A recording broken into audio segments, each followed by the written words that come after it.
but for right now, I don't want to think about that. Let's just grab this item right here and then leap off a cliff and die. Very, very simple thing to do here. And the reason I did that is because I don't want to have to do the run back. So you just go down there, grab the Firekeeper Soul, and you are good to go. That's all you need. So let's actually look at that. Boost the power of Estus Flasks. Each Firekeeper is a corporeal manifestation of her bonfire, and a draw for the humanity which is offered to her. Her soul is gnawed by infinite humanity, and can boost the powers of precious Estus Flasks. It can be used to gain humanity and restore HP, but at the cost of losing the Firekeeper Soul to reinforced Estus Flask. So, yeah, very important item. So you go ahead and you go down there and you grab that, you bring it over here to, Astraya? I forget what her name is. If I remember, I'm gonna put up some text on the screen. So let's reinforce our Estus Flask. And there you go, Estus Flask +1. This will make your life far easier for the early stages of the game. And some of you might actually be thinking, well, wait a minute, wouldn't giving this information and doing all this stuff, wouldn't that be considered cheating? And no, it's not, because the game is only as difficult as you make it. And if you want to, you can always just not go down and get that Firekeeper Soul until later. You know, you don't have to come down and get it. If you want to, you can. If you don't want to, you don't have to. You know, it's as easy or difficult as you want to make it. And we can also talk to this guy too. Hello there. I believe we are not acquainted. I am Petrus of Thoroland. Have you business with us? If not, I'd prefer to keep a distance, if possible. Okay. Well, remember what I said about exhausting dialogue? We're going to do that with him, too. Hello there. I realize that I have requested that we retain our distance. But I also want you to know that it is not meant in ill will. Here, take this, as a token of peace. No, go ahead. It's for you. Copper coin. Oh my.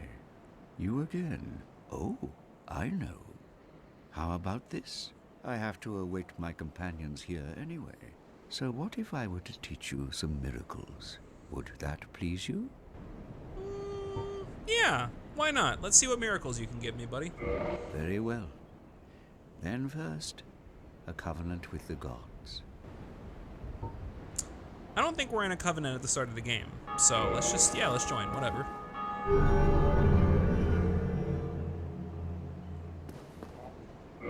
Now let me share my miracles.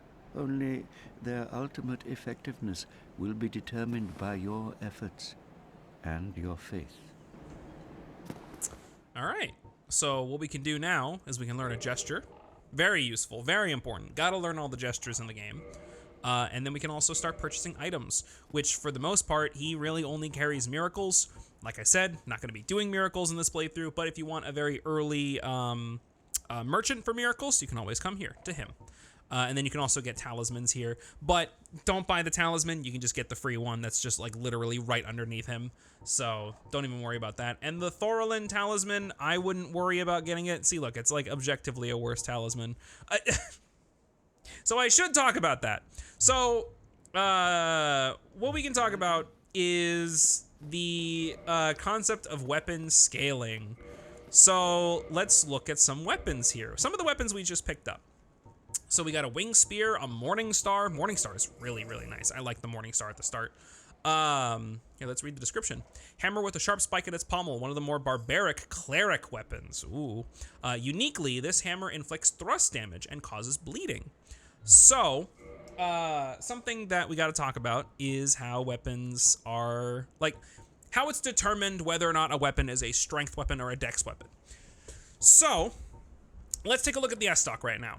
So if we try to equip it, it'll say unable to wield this weapon effectively with present stats.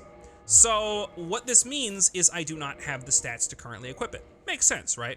So where do you find that on this entire fucking hieroglyph that is in front of you? Well, okay. If you see Rec Param in the right hand, near the right hand side, just look for the red number. The red number states in that little required param section, says that I need 10 strength and 12 dex to wield the S-stock. And if you see on the right side of the screen, those are my current stats. So I have 10 dex, which, you know, lower than 12, so you can't wield it.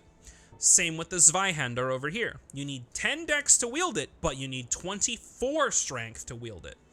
And what it does is when you don't have enough stats for a weapon is that it kills your damage. So here, let's equip the Morningstar here, and then we'll equip the S-Stock here.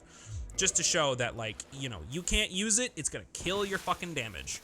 We can talk a little bit about how damage is calculated in this game. Maybe we won't, who the fuck knows? Here, let me just show you this. See, even for a riposte, which is supposed to do a ton of damage, there you go. You deal no damage, and your weapon bounces off and leaves you wide open for attacks. But with the Morningstar, see, that actually does some damage. It also does bleeding damage, which is very, very useful. Here, let's just do this to show off. 12, 162. So you got, like, obviously you got to make sure you have the stats for a given weapon. I feel like that's pretty obvious, but just to show you like where all of that is shown. So you can see the required stats needed. But to determine whether or not a weapon is strength or dex, you can look to the left of the required param and see the param bonus. So each letter there determines how much a stat will affect the damage of the weapon. So we can see on the Morningstar, it has a C scaling with strength. Effectively what that means is the higher your strength stat is, the more damage a weapon is gonna do. Which, you know, makes sense. If you're stronger with a Morningstar, you can club and deal more damage. It makes sense. Same with the Winged Spear. Now, it has an E in strength instead of a C, but now it also has a C scaling in dex. So, effectively, the weapon is more suited to be used with a dex build. So the higher your dex stat, the higher damage your Winged Spear will be. And it's the same for every weapon in the game. We're going over extremely basic shit, but I'm just trying to help you decipher what the stats mean. We can talk about damage and how that's calculated later because it's boring and I don't care, and I'm gonna use this Zweihander. We're gonna end up using this Zweihander at some point. You know what? I'll explain damage when we actually get to use it. I need 24 strength to wield it. Ooh, and also something that Titanite Shard, useful. Something that is not explicitly told to you, but makes sense if you intuit it. If you have the Zwei and you press the top button to dual hand it, what this does is it doesn't double your strength stat, it gives you more in your strength stat. So if I had, I think it was like 16 or 17 strength, I could wield the Zweihander, but only when I'm wielding it with two hands, which intuitively I think makes sense. You can't wield, you're not strong enough to wield a weapon with one hand, but you can do it with two hands, you know?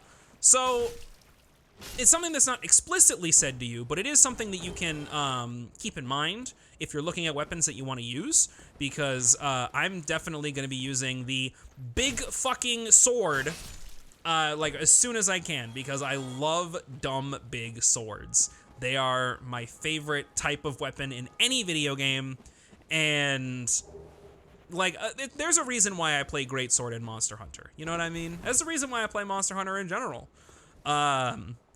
So what you can also do is when you run with the B button, or in my case the circle button, and you press B again, you can do a little jump. You can jump over here and get a secret item. And knowing that this area is over here, I shit you not, will be useful later on in the game. So walking over these precarious catwalks is probably going to be really useful to you. So just know that that little bit of the map is there. That's why they put the item there. Speaking of, a rare ring of sacrifice. What the fuck is it? No, excuse me, a ring of sacrifice. What is that? Let's look at this. Mystical ring created in a sacrificial rite of Velka, the goddess of sin. Its wearer will lose nothing upon death, but the ring itself breaks. So that would be useful if, let's say, you are exploring an area and you die. When you die, all of your souls in humanity get dropped roughly in the spot you died at. And if you die again before you pick it up, it disappears. So, oh, the rat clipped into the floor. Cool. So the Ring of Sacrifice is useful to prevent that sort of situation from happening. If you died on the way going there, you wouldn't lose the souls that you had dropped previously, right? So, because you never dropped a new, like, soul, like, death plane, you know, it's insurance, you know what I mean? Insurance so you don't lose valuables that you're trying to, like, get back or get through an area with, all that fun stuff. So here we go. We're finally in the first real chunk of this game, the Undead Burg. Ow, ow, ow, ow. The Undead Burg, how I missed you. Ouch. You know what? You know what? Just... No, you motherfucker. Fuck you. I killed both of them. Oh, that's awesome. Did he drop his axe? Oh, he dropped his shield. Whatever. Whatever. We'll talk about shields and all that fun stuff later. But something to know is that if you break these barrels, you can come back over there. But for the time being, let's just get kind of a look-see at what's going on over here. We'll explore the secret area in a sec. So, he's got firebombs. We're just gonna walk behind him and kill him. You know, we don't gotta worry about this guy. We're just gonna kill him. So, a fog wall. Fog walls are very interesting in that they will always prelude, I guess. If you see one, there's a boss behind it. That's the best way I can describe it. If you see a fog wall somewhere in the world, there will be a boss behind it. So, you know, we're gonna save that one for a little bit. I know, like a boss right away at the start of the game, that's pretty nuts. I mean, every fog wall we've seen so far in the game has had a boss behind it. Granted, we've only seen one fog wall. So, I know it's not it's not exactly a rule or a coincidence yet, but I mean, every fog wall we've seen so far has had a boss behind it. So let's treat that with a little bit of caution. We'll come back to that in just a little sec. Let's explore this like secret zone real quick. And let's get a decent look around of what's going on. And look at those guys over there. Hold on, let's get a better look at this. Let's get a better look at this. You can see all four of them. Look at them. Look at these dumb motherfuckers. How high up are they? That's not that high. Yeah, I don't know. There's a little like grassy knoll area down there. I don't know. That's kind of... That would hurt if you fell from that height. Like that would fucking hurt. So, I don't know. Let's keep that in mind while we're exploring. Oh, hey. Look at that. Fuck you. Oh, you stupid bastard. You fell. You thought you could outsmart me? You really thought? You fool. I am the greatest Dark Soul player there. Oh, fuck. The comedy just writes itself in this series, doesn't it? Oh, boy. Just backstab that guy because, you know, I wonder if you can go down there. I'm not going to jump over there and try it because, I think that would hurt. Oh, look at that. The item that they were trying to bait me out with was just some fucking trash. Hold on. Let's look at this trash. Rubbish with no value. Who in their right mind would bother carrying this around? Perhaps you need help. Holy. Oh, cracked red eye orb. We actually never talked about that because we never talked about the invasion aspects of this game. Here, let's go ahead and read that. Invade another world. Defeat the master of the world you have invaded to acquire humanity. The cracked red eye orb allows players to temporarily imitate this ability normally limited to the dark wraiths of Kath. So, like the crestfallen warrior said earlier, there are plenty of different ways to regain your humanity. In other words, to not look like a beef jerky person. You can look like the character that you made in the character creation screen, but that requires using humanity. Now, what does that mean? Well, there's a lot to it.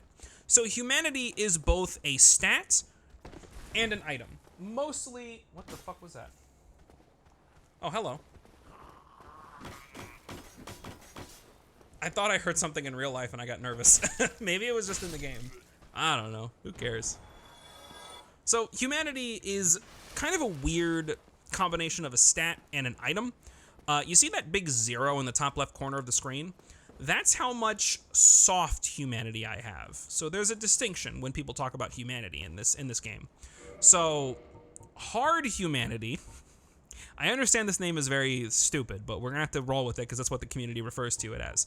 Hard humanity is humanity you have in your pocket, like the items right here. Soft humanity is what is on that counter up there, and that counter can go up to 99. You can have up to 99 humanity on your person at a given time. And when you die, that humanity is lost and dropped along with your souls. And if you die again without getting it, those humanities are just lost, right? So it is, if you want to use humanity to do something, you're gonna have to have it be a soft humanity. You have to have it be on your person, able to be lost. You can't just use humanity directly from your inventory. So we can talk more about it in a little bit. Let's go ahead and fight this boss. Huh? Where's the boss? Huh. Anyway, so remember when I said that there's always a boss behind the fog walls? I lied. There are times in this game where it'll just throw a fog wall at you and have nothing of importance really happen behind it, just to sort of freak you out, give you a load. Holy shit! Oh, Hellkite Drake. That was him. That was the Hellkite Drake. So, yeah, like what I said there was accurate. There are chunks of this game where there are moments where there will be fog walls and there will be nothing behind it. It's to keep you on your toes, you know. So you're never going to expect. Oh, what the fuck? Again? Really? Okay, so, Gravelording. Holy shit! I got Gravelorded again. Can I invade him? Oh, holy shit! I can actually invade.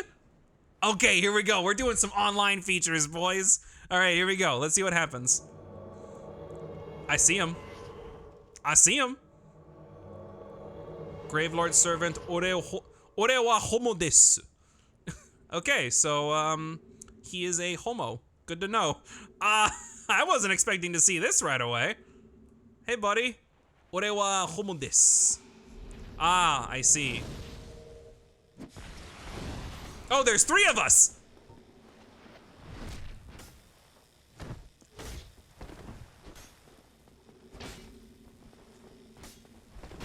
Okay, I'm like actually sure. This is PvP. This is PvP, dude.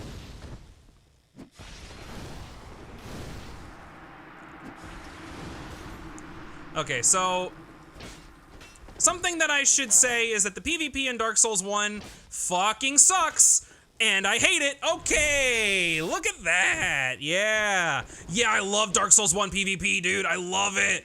I love Dark Souls 1 PvP, dude. Oh, it's so good. Oh my god.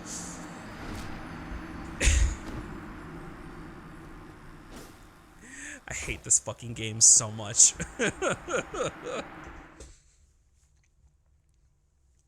Okay, so... Oh, I see. I see. Alright, well, I shouldn't have done that. Okay. So what we can briefly mention there is that the online features of Dark Souls 1, I'm not a big fan of.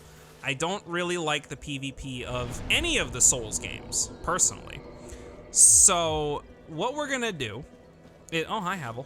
What we're going to do is we're just going to straight up ignore every fucking facet of this game's online, minus summoning. Summoning is the best part of this game, in my opinion. We'll talk more about summoning when that becomes relevant. But we saw an example of a concept of something called Gravelording, which that happened to me the first time that I tried to record this series, but I wasn't able to actually properly invade the world. No idea why it worked this time and didn't work that time, but you know, whatever. I almost rolled off the ledge. Oh, pardon me. No idea why it worked that time, but I wanted that to just sort of be right at the start of this series. That actually is a really good thing that was right at the start of the series, in that it really shows just how fucking jank this game is. And I'm not going to be invading. I'm gonna try to stay hollow as much as possible so that I can avoid being invaded. So there is a downside to regaining your humanity. In terms of gameplay, just to keep it simple, without any lore intricacies or any implications of anything else that's going on in this game, going human effectively means you can go online. There are certain things you can do in this game while being hollowed, like, you know, invading a Gravelord world, or I think invading on its own you can do without being human. But if you want to summon or be summoned, no, being summoned you can be hollow for. But if you want to summon someone into your world, you have to, if you want to summon help, you know, you have to be human for that. But if you want to summon help, you have to be vulnerable to invasions. So effectively, being hollowed, being dead, now that guy clipped through the floor too, being hollow effectively means that you're turning off the online features of the game, or most of them. You're turning off a lot of the online features of the game, and being human turns some of those features back on. So invasions, all that fun stuff, that's all accessible through being human. There are other reasons to be human or not be human, but for the most part, it's just online features. So if you don't want to deal with invaders in your Dark Souls games, that's fine. Stay dead.